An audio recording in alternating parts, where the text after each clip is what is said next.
Hola amigos, Yogi here, doing well, hope you're doing well. It's gonna be a hot one, like 7 inches from the midday sun. It's really humid now and like almost 80 degrees at, what time is it? 8 a.m. I'm getting out early and getting this filming done early because yeah, it's gonna be a hot one later. Just enjoying my morning smoothie slash protein drink, whatever. Cookies and cream. Very, very good. Very good.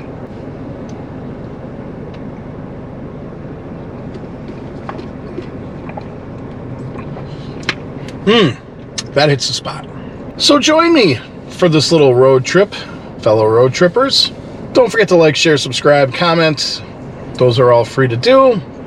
There are other ways of supporting this channel. You become a member, get a membership on YouTube, or you can go to www.patreon.com/roadtripswithyogi and sign up for a membership there and help support this channel and help keep these adventures rolling along. I would appreciate that very much, folks. Let's get out and start road tripping, shall we? Woo-wee, look at them logs. I'm in Barton, right by my house, actually, a couple blocks away. And you know, I never noticed that there was a plaque here. And I'm all about reading plaques. So we're gonna take a look-see here. Built in 1921. We've got the Barton Fire Department and that beautiful bell right there. And it says here, this bell is dedicated to the men who served this community as members of the Barton Volunteer Fire Department. And it says plaque is donated in appreciation by Rosemary and Robert Schwei in memory of Diane Schwei. Still in Barton, that is Main Street coming down right over down here through here. Right down the hill there is Regner Park. Water tower in the background. This is brand new. This has been put in here probably the last week or so, 2 weeks, maybe, I don't know. I just recently noticed it a couple weeks ago. So we got a bull. Doesn't say anything about the installation itself, who made it, who the artist is, but this is called Firefighters Memorial Bluff, by the way. So that's interesting. I don't know what the purpose is of having this here. But something new to show you. So there's that. This will be a nice place to watch sunrises if you can get your butt out of bed early enough, which I seem to have a hard time doing.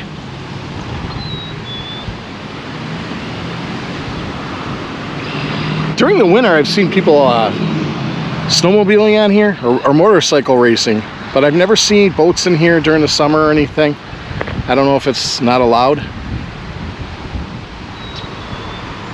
Right over there, straight ahead, you probably can't see it, it's too small, but there's a trestle on the other side there, and that's where the Eisenbahn Trail is.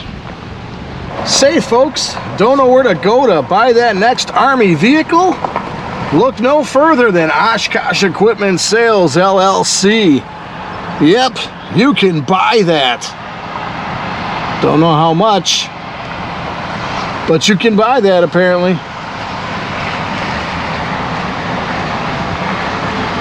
There's another one. Look at that. I think it's the same as the other one up there. Looks pretty much the same. Pretty cool.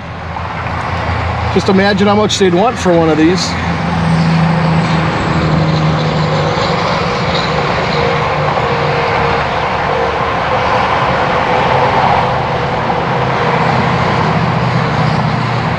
Look at that. Can you imagine driving down Highway 41 in one of those? I could. All right. Let's move along. There's a military veterans museum and education center here in Oshkosh too.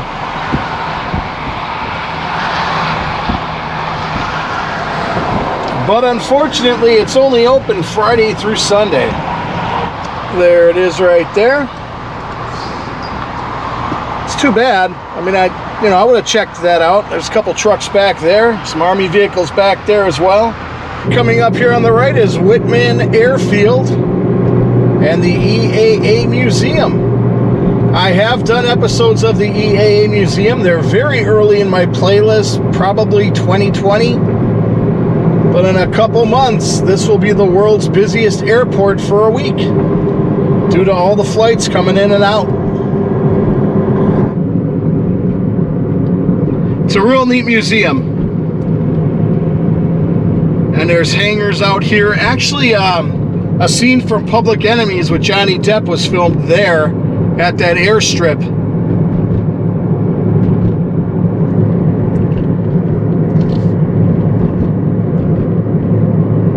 And you can get airplane rides here.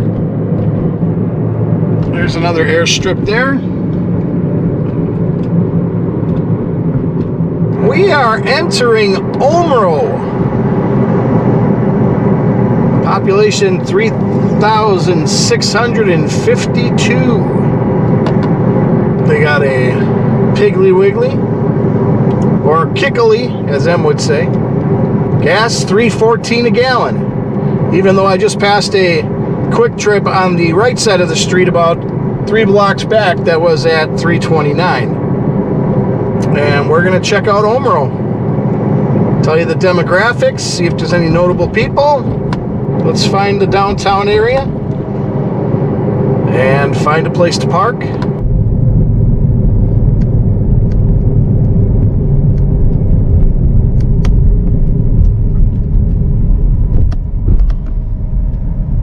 All right, we got out of the car. Omro is in Winnebago County. This is the Omro Veterans Memorial. See the theme today? Veterans. It says here, within these walls, sheltered with pride and honor, are our veterans who have lost their lives. Some lost their lives in service to our country on or off the battlefield. Others fulfilled their service and returned home to live out their lives. No matter what branch of service they served in during peacetime or war, all veterans are joined as one by the fierce sense of pride and patriotism they have for the United States of America. Because of their sacrifices through their dedicated service, we have become the greatest nation on earth. Let this memorial always reflect the great pride and heartfelt thanks we feel for those special men and women who have served us so well.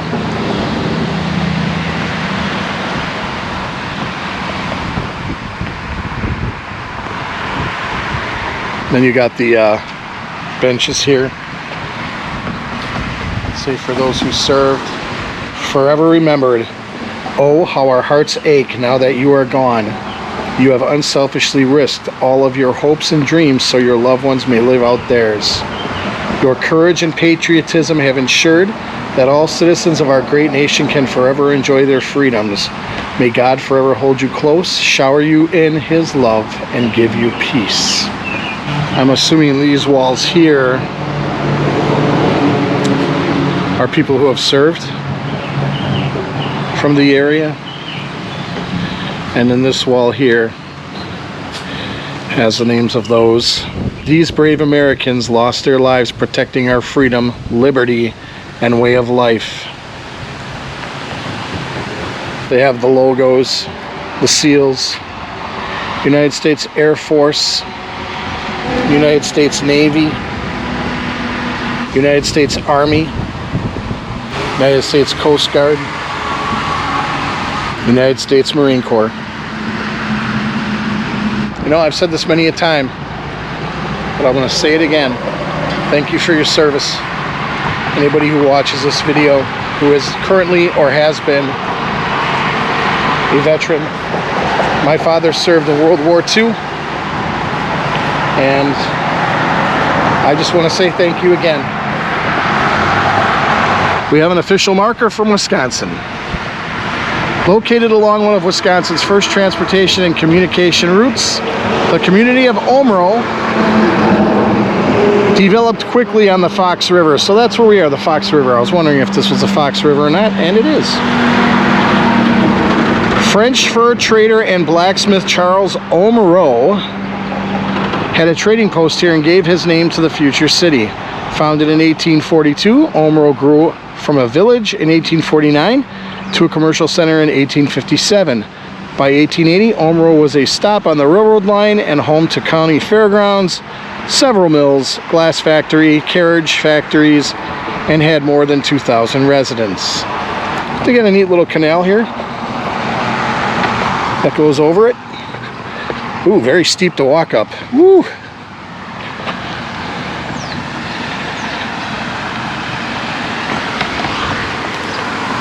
Which empties into the Fox River. Very humid today. Not warm, not hot yet. It's supposed to get up to 90. But it's very humid. Got that southern feel today. I never realized Fox River was this big in this area. I've driven through Omro a couple times. Stopped at a gas station. That's about it. There it is, Fox River.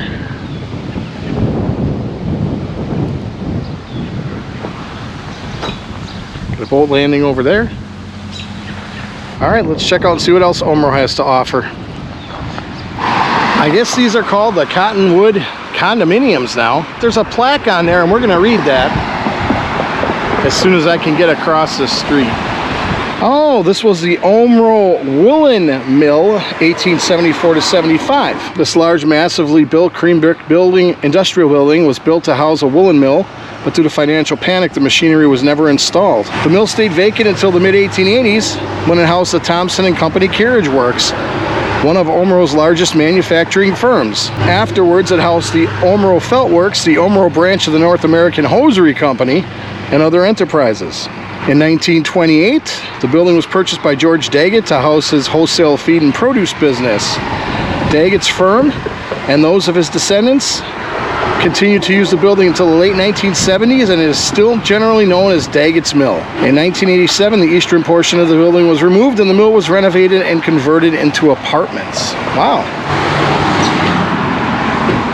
Yeah, it's locked. I can't really go in there. Too bad. Daggett's Mill. And there we have the Omro City Hall. It says 1896, now it's the Omro Area Historical Society Museum. And there's another plaque, and you bet your bottom dollar I'm gonna go read that. That's really nice that they have plaques on everything. Omro City Hall. This 5-story tall clock and bell tower of this outstanding late Victorian style building has been Main Street's most prominent landmark since the day it was completed. Designed as a combination municipal building, fire station, and jail by architect F.G. Rudin, constructed at a cost of $5,000. This building is a beautifully preserved reminder of the days when the community governmental services could be comfortably housed in a single moderate-sized building. What sets this building apart is the extraordinary intact state of its exterior and interior. The original tower clock is still wound by hand once a week. The building, vacated by the city in 1966, was saved from demolition by a 1967 referendum. Its windows were also replaced in 2014, thanks to the collaborating efforts of the City of Omro, Future Omro Chamber Main Street Program, and the Omro Area Historical Society. The building now houses the outstanding collections of the Omro Area Historical Society Museum. See what's in there.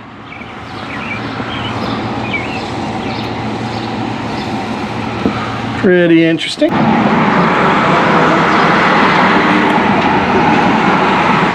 Whew, it's getting warm. So right here, it says free and accepted Masons up there, 1892. And they got a plaque here as well. The Omro Lodge of the Masonic Order is the city's oldest fraternal organization, having been chartered in 1867. At first, the lodge occupied a series of rented halls, but in 1891, upset with the high price of these rentals, $10 per month, the members decided to build a hall of their own. A lot was purchased for $600, and a $2,000 loan from member W.W. Race allowed the lodge to construct the fine cream brick building that is still its home today. The city of Omro purchased the Masonic Lodge in 1999. It houses part of the city's historical collection. The Masonic Temple's windows were entirely bricked in due to the 1970s energy crisis, until a few windows were restored in 2000. In 2015, All of the windows were restored due to the collaborating efforts of the City of Omro, Future Omro Chamber, Main Street, and Omro Area Historical Society. There's a look from the side. They got the logo there too. Free and accepted Masons. Interesting. We have just begun the downtown Omro walkthrough. And right there across the street is the Fox Lanes. They got the neat neon bowling sign there. I hope that lights up at night, because that looks pretty cool. And here's the downtown area here. All sorts of stuff going on down here. Every building seems to have some kind of plaque on it. Oh, this building's empty. That's a bummer. 109 is empty. If you're looking to put something in on this beautiful little area here of Omro, there's really nothing, no number or nothing saying it's for sale. It's the A.B. Larrabee block.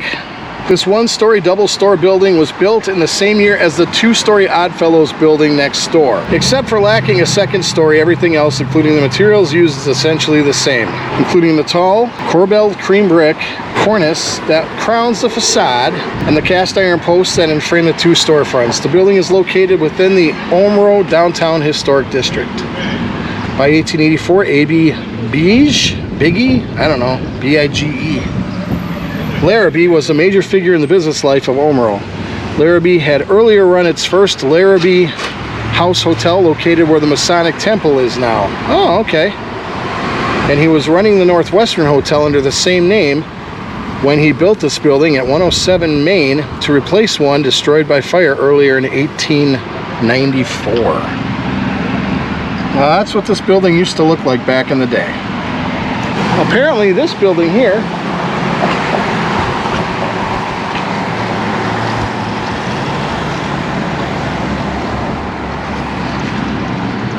was where the Fountain Inn Hotel was. 1900 to 1913. This two-story brick building achieved its present form in the first decade of this century, and it may incorporate within it part of the one-story Waite building that originally occupied this spot. The building we see today is a good example of the 20th century commercial style. Such buildings are wide and are generally simpler in design than their 19th century counterparts, such as the IOOF building. Originally, two stores occupied the first story, while the second story contained hotel rooms. The building is located within the Omro, I'm saying that too much, Downtown Historic District. No murals yet. Haven't seen any murals. A restaurant. That looks old to me.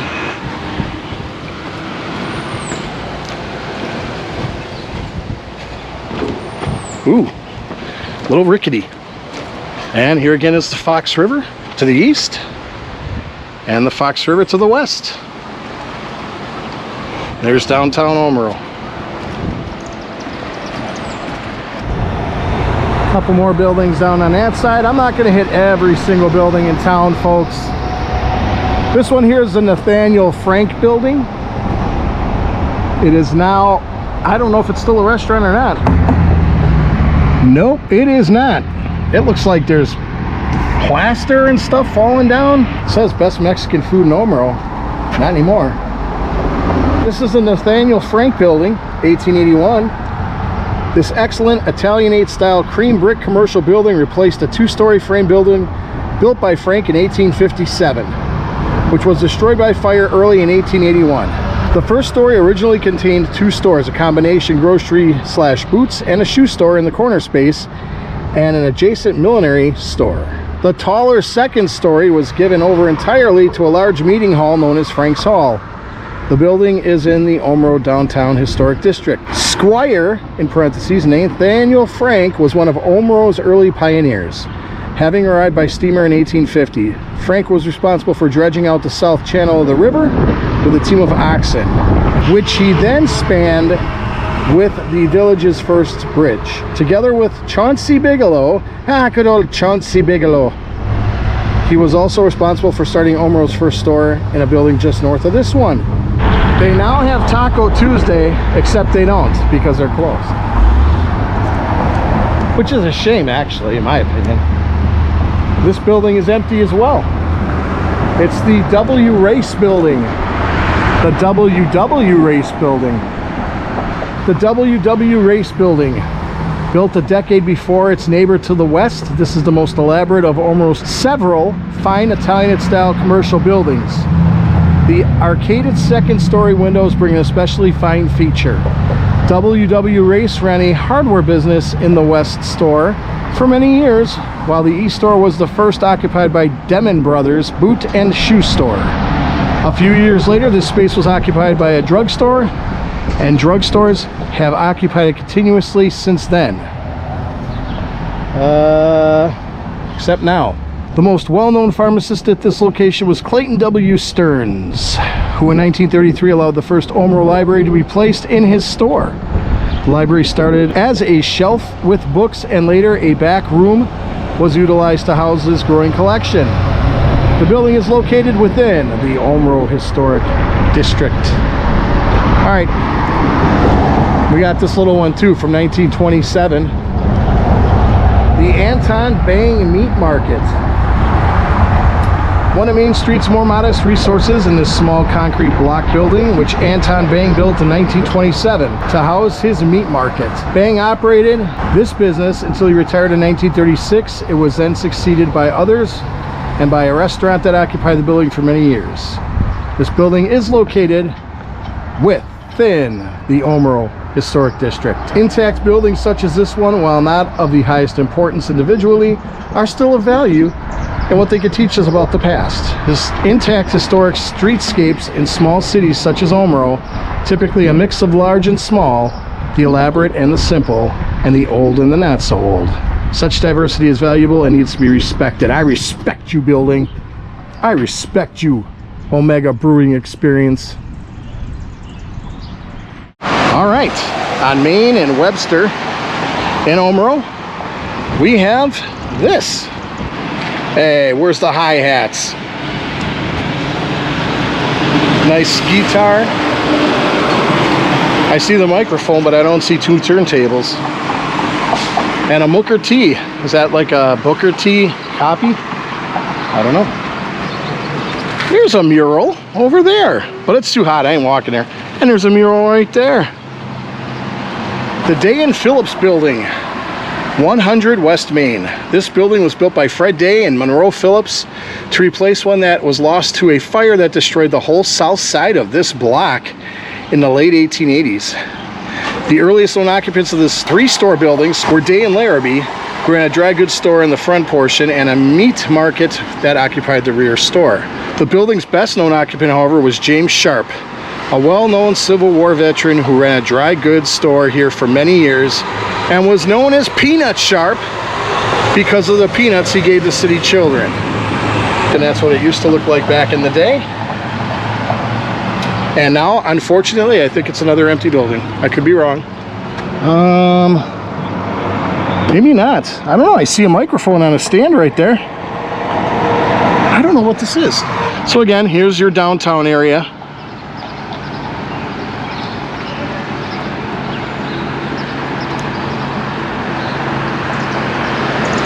Still in Omro, and it's hot. It's like, I know, boohoo Yogi. It's hot and it's humid. It's like 85, it's 10 o'clock in the morning, and it's hot. Check this out.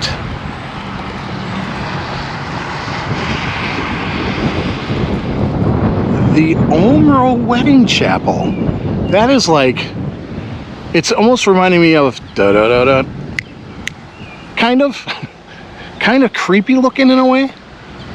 Look at those stairs. Is that even safe to go up? I don't know. Apparently it is. They've got a lot of empty storefronts for being such a little downtown area. I hope they can turn that around. Look at this.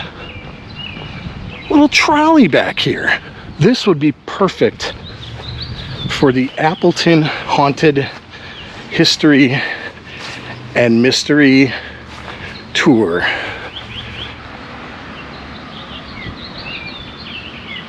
Few things in life are done just for the pure joy of doing them. Just by judging. Yeah, this thing has not been used in a... Oh my gosh, is that a house? Somebody living in there?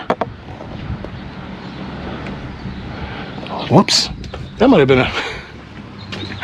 I think that was converted into an RV. Wouldn't that be interesting?